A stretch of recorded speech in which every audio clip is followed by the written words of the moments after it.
should I say, Dzień dobry. Welcome to my very dark classroom. The sun is coming up, so we'll see it soon.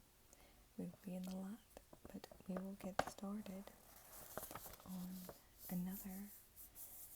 I know it's been a long hiatus for class, but another awaited history lesson on Poland. Poland is just such, I think, underrated country when we talk about history, and I mean, there's so much there, but I don't know many classes that specify on this exact country. Now, we left off around, I believe, 1716. We left, I'm going to skip a little bit around. And we are going to start back up in a very significant year in 1795. And we're going to go from 1795 to the present day. But we're not going to do it all in one go. We're going to do it from 1795 to about World War I today. Then we're going to do from World War I. Probably that will take a bit from World War I to the end of the war. And then World War II and so on. There is such a wealth of history, and there's probably still things I'm going to miss. But that's just what there's just so much history in Poland. Okay. And I have my little notes here. Now from 1795 up until, which we'll get to, 1918, Poland was split between Germany, Austria, and Russia, and had no independent existence. In 1795, the third and the last 18th century partitions of Poland ended the existence of the Polish-Lithuanian Commonwealth. Nevertheless, events both within and outside the Poland lands kept hopes for restoration. Poland independence alive throughout the 19th century, which I think is an astounding thing that Poles, they were not a nation any longer. There's a lot of people historically that were a nation amongst themselves, but not on the map. But they kept it going. They were very patriotic. They are very patriotic people in their, for their realm, for their region, and they should be. Poland's geopolitical location on the northern European lowlands became especially important in a period when its expansionist neighbors, the Kingdom of Prussia and Imperial Russia, involved themselves intensely in European rivals and alliances as modern nations took form over the entire continent. At the turn of the 19th century, Europe had begun to feel the impact of momentous political and intellectual movements that, among their other effects, would keep the Polish question on the agenda of international issues needing resolution. So what would happen to Poland? What were we going to do with it?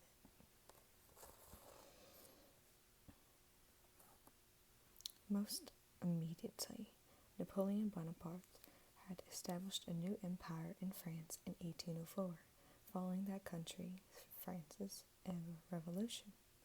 Other powers' refusal of the new status of France kept Europe at war for the next decade and brought him into conflict with the same East European powers that had beleaguered Poland in the last decades of the previous century.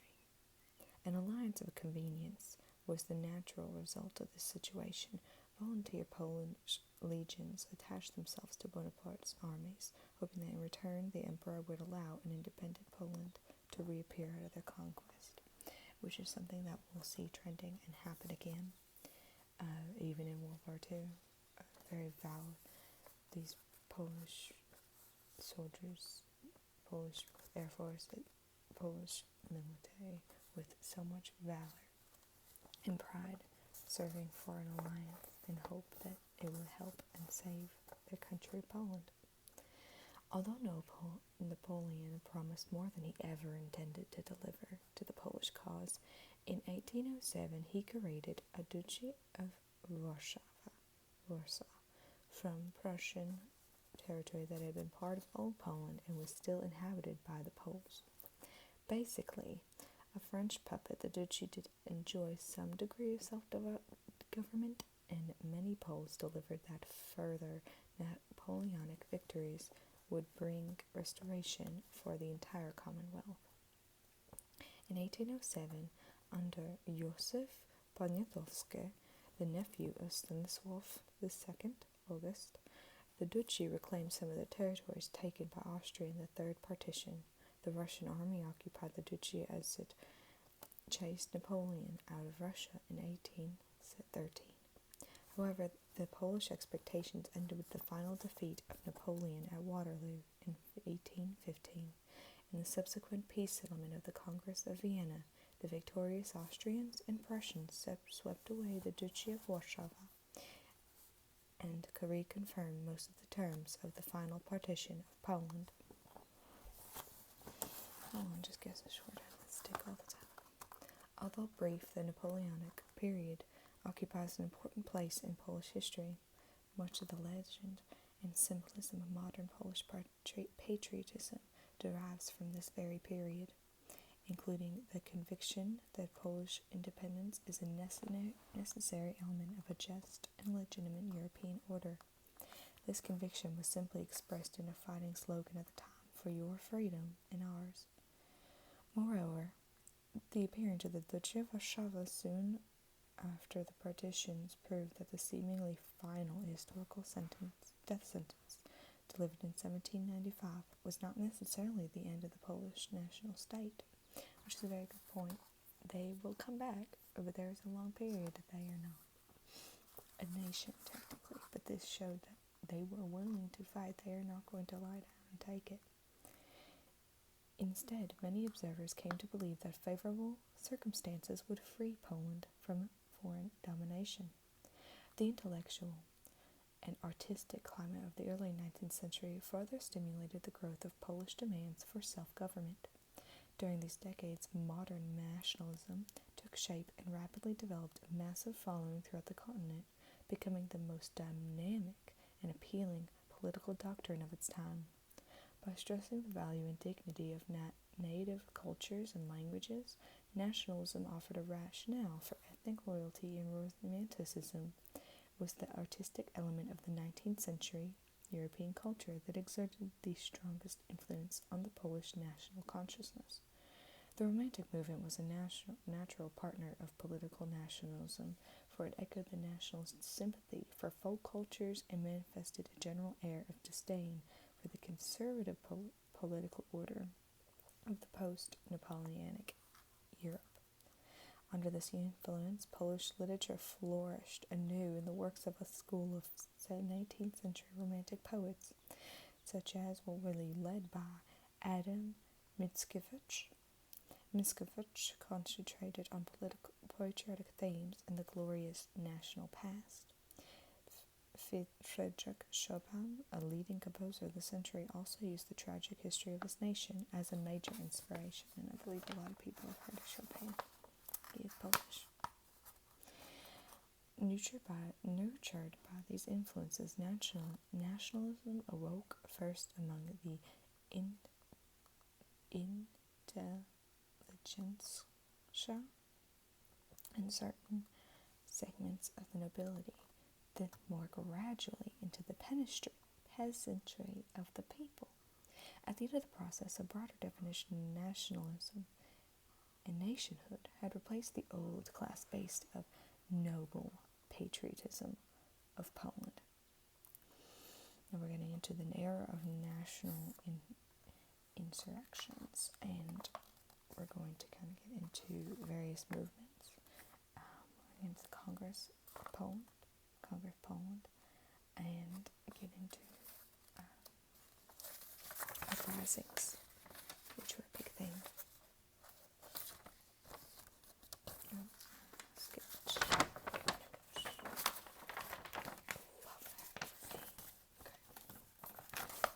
For several decades, the Polish national movement gave priority to the immediate restoration of the independence, a drive that found expression in a series of armed rebellions, the insurgencies arose mainly in the Russian zone of the partition east, about three-quarters of which was formerly Polish territory. After the Congress of Vienna,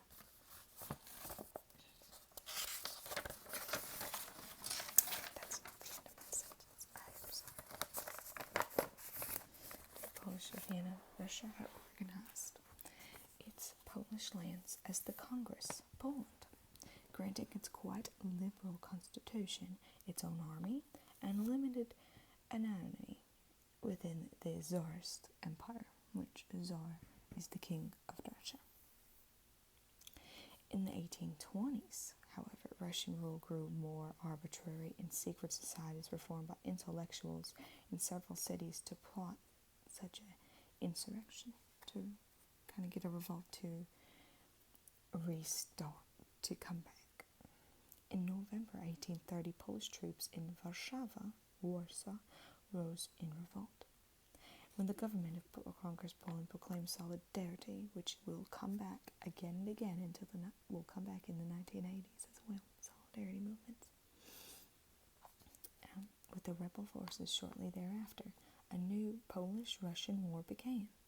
The rebels' requests for aid from France were ignored, and their reluctance to abolish serfdom cost them the support of the peasantry. By September 1831, the Russians had subdued Polish resistance and forced 6,000 resistant fighters into exile in France, beginning a time of harsh repression of intellectual and religious activity throughout Poland. At the same time, Congress Poland lost its constitution and all of its army. After the failure of the November revolt, clandestine conspiratorial activity continued on Polish territory. An exiled Polish political and intellectual elite established a base of operations in Paris, France. A conservative group headed by Adam Czartoryski, one of the leaders of the November revolt, relied on foreign diplomatic support to restore Polish status as established by the previous Congress of Vienna, which Russia had routinely violated, actually, in the beginning of 1819. Otherwise, the group was satisfied with the return to monarchy and traditional social structures. The radical factions never formed a united front on any issue besides the general goal of independence.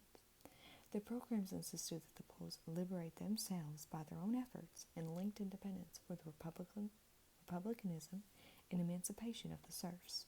Serfs, or serfdom, if you're not aware, it was basically like the Slavic of a Russian slavery, where you're stuck to the land. Basically, you are always paying off debts. So you were basically enslaved to the landowner, to the farm, to what the land that you are cultivating, for generations to come.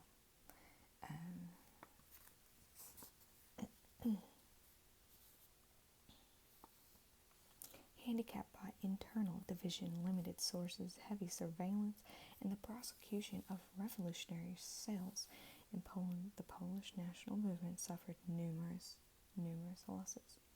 The movement sustained a major setback in 1846 revolt organized in Austrian Poland by the Polish Democratic Society. This was the leading radical national group in that area.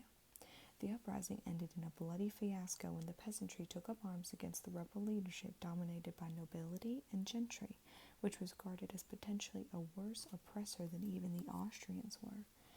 By incurring a harsh military repression from Austria, the failed revolt left the Polish nationalists in a poor position to participate in the wave of national revolution that crossed Europe in 1848. Polish nationalists in a poor position to participate. Oh, sorry, my writing is from 1848 to 1849. The stubborn idealism of this uprising leaders emphasized individual liberty and separate national identity rather than establishment of a unified republic, and a significant change of political philosophy from earlier movements that had occurred. The last and most tenacious of the Polish uprisings of the mid-19th century erupted in the Russian-occupied sector in January 1863, which is known as the January Uprising. Following Russia, and there's so much more, I can get into the specific uprisings if you would like me to clarify, such as there are symbols of very important people, even a woman who there is a legend that this woman, her name is Emilia, who is she, was she a real person that participated in the revolution uprisings, or was she more of a figure and a symbol? And there's a painting of her on a horse that I can show you as well if you're interested in learning more about the revolutions and uprisings of the Polish people. So following Russia's disastrous defeat in the Crimean War, the government of the Tsar Alexander II enacted a series of liberal reforms, including the liberation of the serfs throughout his empire. The high-handed imposition of land reforms in Poland aroused hostility among the conservative land nobility on the one hand, and a group of young radical intellectuals influenced by Karl Marx and the Russian liberal Alexander Herzen on the other. Repeating the pattern of 1831 and 30, the open revolt of January insurrection of Congress Poland failed to win foreign backing. Although its socially progressive program could not mobilize the peasants, the rebellion persisted stubbornly for a whole 15 months. After finally crushing the insurgency in August 1864, Russia abolished the Congress Poland altogether and revoked the separate status of these Polish lands, incorporating them directly at the western region of the Russian Empire. The region was placed under the dictatorial rule of Mikhail, sorry, my grandfather said it differently, Mikhail Miravov-Volensky, who became known as the Hangman of Vilnius, which is a city in Lithuania now, or is also named for a city. All Polish citizens were assimilated into the empire when Russia officially emancipated the Polish serfs in 1864, an act that constituted the most important event in history of 19th century Poland. It removed a major rallying point from the agenda of potential Polish revolutionaries. And it's so interesting to reflect on 1864 in two different countries. Take America and take Poland. 1864, emancipation serfs, emancipation slaves. Like, there's so many interesting and similar points, but sometimes it's completely polar opposites. So we're going to get into a time of organic work. We're going to get into increasing oppression and organic work, which was like an approach of philosophy, also known as prasa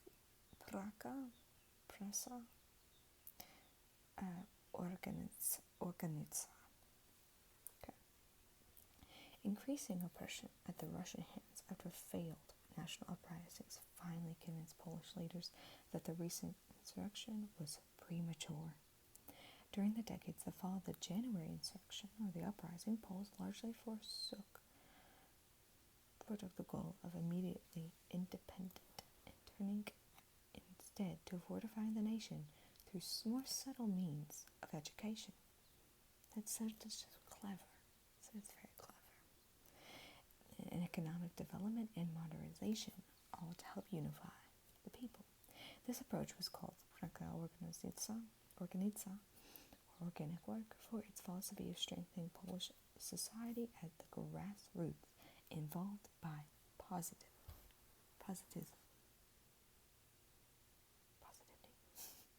For some, the adoption of the organic work meant permanent resignation to foreign rule, but many advocates recommended it as a strategy to combat repression while awaiting an eventual opportunity to achieve self-government.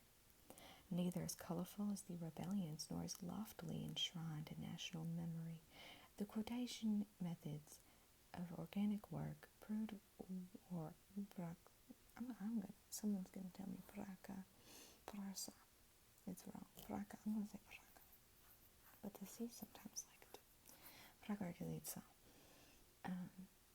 proved very well suited to the political conditions of the later 19th century. The international balance of forces did not favor the recovery of statehood when both Russia and Germany appeared bent on the eventful eradication of the Polish national identity. Just keep wanting to snuff them out, but they won't let it. The German Empire, established in 1871 as an expanded version of the Prussian state, aimed at the assimilation of its eastern provinces inhabited by the Poles. At the same time, St. Petersburg attempted to Russify. I don't know where I got that word from a book. And I thought, Russify the former Congress Poland, joining Berlin, the city of Berlin in Germany, in levying restrictions against the use of Polish language and cultural expression. So now they're not supposed to be speaking their own language. I think they don't let their language die out. Poles under Russian and German rule also endured official campaigns against the Russian Catholic Church, or in otherwise known as the cultural struggle, Kulturkampf, in German, of Chancellor Otto von Bismarck to bring the Roman Catholic Church under state control, an Austrian campaign to extend orthodoxy throughout the empire. The Polish subjects were under Austrian jurisdiction after the 1867 Habsburg Empire, which was also known as Austria-Hungary. Confronted a generally more lenient regime, Poles suffered no religious prosecution, and predominantly Catholic Austria and Vienna counted on the Polish nobility as allies in the complex political calculus of its multinational realm. In return of loyalty, Austria-Poland, or Galicia, received considerable administrative and cultural autonomy.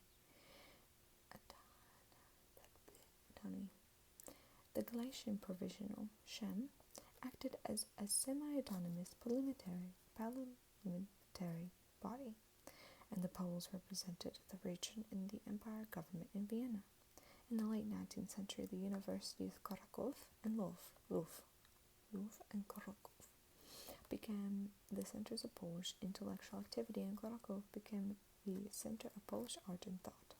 Even after the restoration of independence, many residents of southern Poland retained a touch of nostalgia for the days of Habsburg Empire. Sounds very interesting, yeah? So, our lesson's kind of getting away from me, so we're going to pick up on more social and political transformation and into World War I next time. I hope you enjoyed this. I hope this is all you were looking for, and many more history to come concerning Poland, concerning maybe even the rural South, who knows. In America, Poland, Russia, America, Canada, for all my Canadian friends. But thank you so much for coming to class and listening, especially for many. I know there's many people listening who are Polish already, who are Polish, and it's very fascinating to me to listen to the history of a country. I've just loved studying Poland since I was a little girl, so I just very touched by everybody's comments on my class and how much they enjoyed just learning.